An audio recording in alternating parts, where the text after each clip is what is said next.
Bonsoir.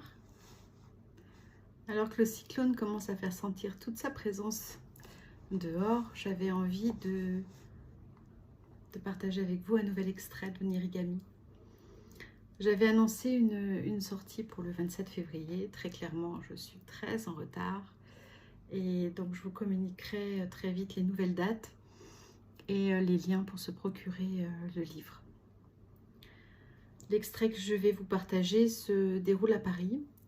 Et la musique de fond que j'ai choisie est toujours une musique, une création de mon ami Pascal. Le chant du vent.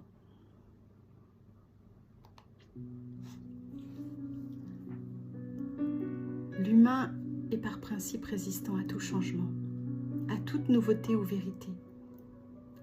Il appelle à l'extraordinaire, le désire ardemment, mais au pied du mur le redoute. Puis il cède et finit par abandonner sa rigidité et valide la singularité comme si elle avait toujours fait partie de son existence. Adèle suivait ce même schéma monolithique et c'était toute l'histoire de sa vie. Il y avait d'abord le déni, puis le rejet et enfin l'acceptation. Pour que celle-ci puisse être totale, il fallait que l'extraordinaire, la magie intervienne. Nous sommes toujours prêts à croire au prodigieux, au phénoménal, à l'incroyable. Mais dans le concept de la croyance, il y a cette notion aveugle. Celui qui croit ne sait pas. Il imagine, il affabule, il espère, il désire, mais n'a aucune preuve tangible ou intangible, aucun témoignage, aucune manifestation qui le conforte, qui lui permette d'argumenter avec lui-même. Seule l'expérience crée l'évidence. Elle est unique, personnelle. Et ce n'est que d'elle que nous fondons notre réalité, notre vérité. Depuis son entrée dans la cafétéria de la station de radio, ses pensées fusaient tel un volcan en éruption. Tout son corps bouillonnait.